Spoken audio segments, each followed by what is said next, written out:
Hi friends, welcome to my channel. Manoj, Balu, Satyam ముగ్గురు కూడా ఒక గదిలో అయితే పడుకుంటారు. అప్పుడే ఇక బాలు దిండేసుకుని పడుకుంటూ ఉంటే, ఏంట్రా చాపేసుకొచ్చావేంటి అని చెప్పేసి అంటుంటే, నీకోసమే చాప తీసుకొచ్చాను, నువ్వు కింద పడుకోవాలి, నేను పైన పడుకుంటాను అని చెప్పేసి బాలు అయితే ఒక్కసారిగా మనోజ్కి షాక్ ఇస్తాడు. నేను కింద పడుకోవాలా, నేను అసలు కిందే పడుకోను అని చెప్పేసి మనోజ్ అయితే అంటూ ఉంటాడు. ఇక వెంటనే సత్యం అయితే, పోనీలేరా, వాడు పడుకోలేనంటున్నాడు కదా, వదిలేసేయ్, నువ్వు కూడా వచ్చి పైనే పడుకో, ముగ్గురు మంచం మీదే పడుకుందాం అని అంటుంటే, లేదు నాన్న, నేను పైన పడుకుంటే నీకు అసలు చాలా ఇబ్బంది పడతావు పడుకోవడానికి, అయినా నీ పక్కన ఒక దున్నపోత పడుకుని ఉంది కదా అని చెప్పేసి అంటూ ఉంటే, ఏంట్రా నన్ను దున్నపోత అంటావా అని చెప్పేసి మనోజ్ అయితే గొడవ పడతాడు. రే రే, గొడవ పడకండ్రా అని చెప్పేసి సత్యం అంటూ ఉంటే, నాన్న చిన్నప్పుడు చాలా కథలు చెప్పేవాడు కదా, ఇప్పుడు కథ ఏదైనా కథ చెప్పొచ్చు కదా అని చెప్పేసి బాలు అయితే అడుగుతూ ఉంటాడు. ఇప్పుడు కథలేంట్రా, ఇప్పుడు కథలన్నీ కూడా మర్చిపోయాను అని చెప్పేసి అంటుంటే, నేను చెప్తాను అని చెప్పేసి ఈ బాలు అయితే మనోజ్ చరిత్రలన్నీ కూడా ఒక్కో కథ కింద చెప్తూ ఉంటాడు. మనోజ్, చూడు నాన్న, వీడన్నీ కూడా నా గురించి చెప్తున్నాడు అని చెప్పేసి అంటూ ఉంటే, రే బాలు పడుకోరా, రేపు ఉదయాన్నే అందరం లెగవాలి కదా అని చెప్పేసి అంటున్నా కూడా బాలు మనోజ్ గురించి చెప్తానే ఉంటాడు. ఇంక నేను చెప్పలేను అని చెప్పేసి సత్యం అయితే నిద్రపోతాడు. ఇక మనోజ్ అయితే రెండు చెవులు చేతులు పట్టుకు మూసుకొని బాలు ఏమో అలా చెప్తూ ఉంటాడు. ఇంకో పక్కన ప్రభావతి, మీనా, రోహిణి ముగ్గురు కూడా ఒక గదిలో అయితే పడుకుని ఉంటారు. ఇక మీనా అయితే కింద పడుకుంటుంది. అప్పుడే రోహిణి వచ్చి, ఏంటి మీనా కింద పడుకుందేంటి అత్తయ్య అని చెప్పేసి అడుగుతూ ఉంటే, అవును, నీలాంటోళ్ళు ఆ డబ్బున్న వాళ్ళైతే పైన మంచాల మీద పడుకుంటారు, అయినా దానికి ముందు నుంచి అలవాటే కింద పడుకోవడం అనేది, ఇదేమీ కొత్త కాదు కదా అని చెప్పేసి అంటుంటే, అంటే అత్తయ్య అది తనకి బాగాలేదు కదా అని చెప్పేసి రోహిణి అడుగుతూ ఉంటే, బాగున్నా బాగోపోయినా దానికేం పెద్ద లెక్కే ఉండదులే, పడుకుంటుందిలే, ఇంకా నయమే నా పక్కన వచ్చి అక్కడ పడుకుంటుందో అని చాలా కంగారు పడిపోయాను అని చెప్పేసి ప్రభావతి అంటూ ఉంటుంది. సరే, కింద నువ్వు పడుకో రోహిణి అని చెప్పేసి ప్రభావతి అంటే, సరే అత్తయ్య అని చెప్పేసి పడుకుంటుంది. ఇక మీనా చాలా బాధపడుతుంది ప్రభావతి అన్న మాటలకి.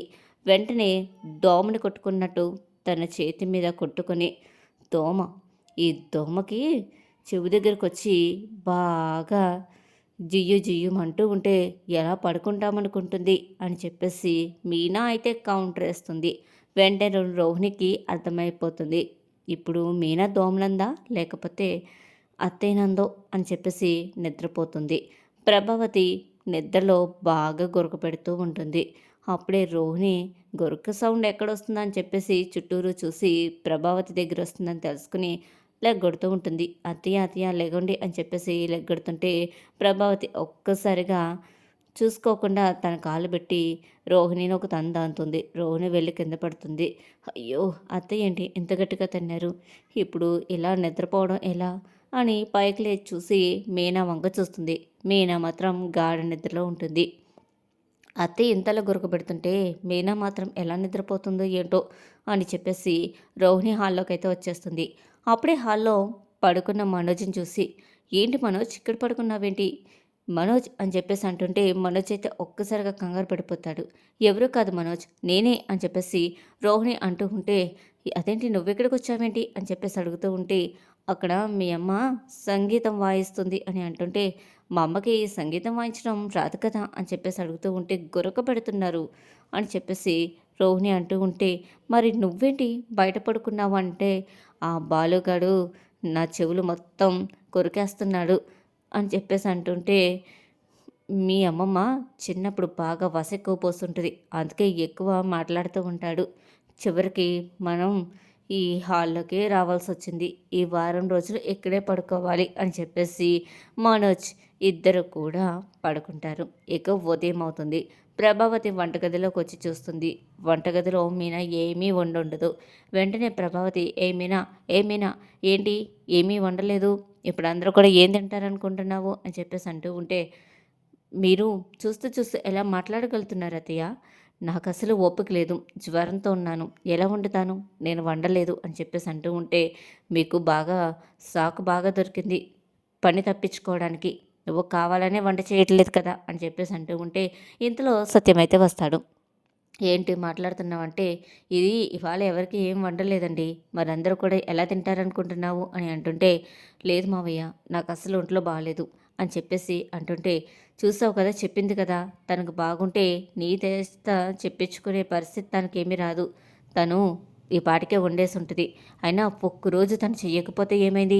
మిగతా ఇద్దరు కోడళ్ళున్నారు. నువ్వున్నావు. ముగ్గురు కలిసి చేసుకోవచ్చు కదా! అని చెప్పేసి అంటూ ఉంటాడు. ఇంతలో మనోజ్, రోహిణి కూడా వస్తారు. అమ్మ బాగా ఆకలేస్తుందమ్మా ఏదైనా పెట్టమ్మా అని చెప్పేసి మనోజ్ అయితే అడుగుతూ ఉంటాడు. ఏముందిరా ఏం వండలేదు. మీనాకి బాలేదు కదా అని చెప్పేసి ప్రభావతి అడుగుతూ ఉంటుంది. అంటే అత్తయ్య అది మాకు టైం అవుతుంది అని చెప్పేసి రోహిణి అంటూ ఉంటే ఇక వెంటనే సత్యం అయితే వచ్చారుగా మీ కోడల్ని అడుగు అని చెప్పేసి అడుగుతూ ఉంటాడు. ఇంతలో శృతి కూడా కిందకొస్తుంది. ఏంటి ఏమైందేంటి అని చెప్పేసి రవి అడుగుతూ ఉంటే ఏం లేదురా మీ వదిన ఇవాళ ఏమీ వండలేదు.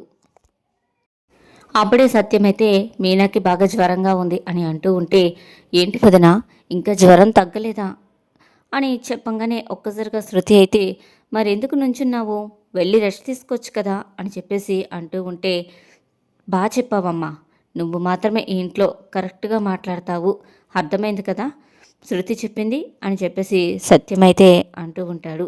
ఇక వెంటనే బాలు అయితే అక్కడికి వచ్చేసి ఏంటేంటి నేను లేనని చెప్పేసి ఏదేదో మాట్లాడేస్తున్నారు. మా మీనా అయితే అస్సలు వంట చేయదు. ఎవరికైనా కావాలితే వండి పెట్టుకోండి అని చెప్పేసి బాలు అయితే అంటాడు. ఇక ప్రభావతి అయితే ఇక రోహిణి శృతి వంక చూస్తూ ఉంటుంది. ఇక వెంటనే రోహిణి అయితే నా వల్ల కాదు నేను పార్లర్కి వెళ్ళాలి. అక్కడ నా కోసం క్లయింట్స్ అందరూ కూడా ఎదురు చూస్తూ ఉంటారు. అందరూ వీఐపీలు నేనే వెళ్ళాలి అని చెప్పేసి అంటూ ఉంటే శృతి అయితే నాకు అసలు వంటే రాదు. వంట రాకే కదా నేను చెఫ్ని పెళ్లి చేసుకున్నాను అని చెప్పేసి రవి వంక చూస్తే ఏంటి నువ్వు నన్ను ప్రేమించి పెళ్లి చేసుకోలేదా నేను వంట చేస్తానని పెళ్లి చేసుకున్నావా అని అంటుంటే ఏదో సరదాగా మాట్లాడాను అని చెప్పేసి శృతి అయితే అంటూ ఉంటుంది. సరే మీనాకి ఒంట్లో బాగాలేదు కాబట్టి మేము రెస్టారెంట్లో భోజనం చేస్తాం అని చెప్పేసి శృతి రవి కూడా వెళ్ళిపోతారు. ఇక వెంటనే రోహిణి అయితే నాకు అసలు కుదరదు మేము కూడా బయట తినేస్తాము ఇవాళకి అని చెప్పేసి రోహిణి మనోజ్ కూడా అక్కడ నుండి వెళ్ళిపోతారు. ఇక ప్రభావతి అయితే మీనా దగ్గరికి వచ్చి అందరినీ ఆకలితో పంపించావు కదా అని చెప్పేసి అంటూ ఉంటే అప్పుడే ఇక సత్యం అయితే ఇవాళ ఏ వంట చెయ్యదు నువ్వే కావాలితే పెట్టాలి నాకు అని చెప్పేసి అంటూ ఉంటే అప్పుడే అయితే బాలు వస్తాడు. అమ్మ వండి పెట్టినట్టే మీనా ఎవరికి వండి పెట్టదు నాకు నాన్నకి మాత్రమే వండి పెడుతుంది అని చెప్పేసి పదమీన అని చెప్పేసి లోపలికి తీసుకెళ్ళి జావ కాయించి సత్యానికైతే జావిస్తాడు. ప్రభావతి కూడా ఒక గ్లాస్ తీసుకొచ్చి ఇదిగో జావ తాగు తాగితే తాగు లేకపోతే లేదు అని అంటుంటే మరి ఉప్పేసావా అని చెప్పేసి అంటుంటే ఏసాన్లే అని చెప్పేసి బాలు అంటుంటే ఇక వెంటనే సత్యమైతే అయినా ఉప్పు తిన్నా నీకు ఆ అభిమానము ఆ విశ్వాసం ఉండవు కదా అని చెప్పేసి సత్యమైతే అంటూ ఉంటాడు. ఇక సుగుణమ్మ అయితే చింటూని తీసుకుని హాస్పిటల్కి అయితే వస్తుంది. హాస్పిటల్లో చూపించగానే చాలా పెద్ద దెబ్బ తగిలిందని చెప్పేసి ఆ హాస్పిటల్లో అడ్మిట్ చేసుకుంటారు. ఇక మీనా తీసుకుని బాలు అయితే జ్వరం ఎలా ఉంది అని చూపించుకోవడానికి అయితే వస్తాడు. ఇక డాక్టర్ అంతా కూడా చెకప్ చేసి నార్మల్ ఫీవరే భయపడాల్సింది ఏమీ లేదు కాస్త రెస్ట్ తీసుకుంటే సరిపోతుంది ఈ మందులు వాడండి అని చెప్పేసి అంటూ ఉంటే మేడం రెస్ట్ తీసుకోవాలి కదా మంచి మందులు ఇవ్వండి మా ఆవిడకి ఎందుకంటే తిన అసలు రెస్టే తీసుకోదు అయినా మా ఇంట్లో ఎవరు కూడా రెస్ట్ ఇవ్వరు కూడాను అందుకే ఆ చీటి కింద రెస్ట్ తీసుకోవాలి అని చెప్పేసి రాసి ఇచ్చారనుకో నేను ఇంట్లో వాళ్ళందరికీ కూడా చూపిస్తాను అని చెప్పేసి అంటుంటే ఇక మీనా అయితే ఏంటండి ఇలా మాట్లాడుతున్నారు అలాగా చెప్తే ఏం బాగుంటుంది మీరు డాక్టర్ గారి దగ్గర కూడా ఇలాగే మాట్లాడతారా ఏంటి అని అంటుంటే మరి నువ్వు అలా చెప్తే అయినా వింటావు కదా లేకపోతే కాసేపు కూడా క్షణం తీరిక లేకుండా పనులన్నీ చేస్తూనే ఉంటావు అని చెప్పేసి బాలు అంటాడు.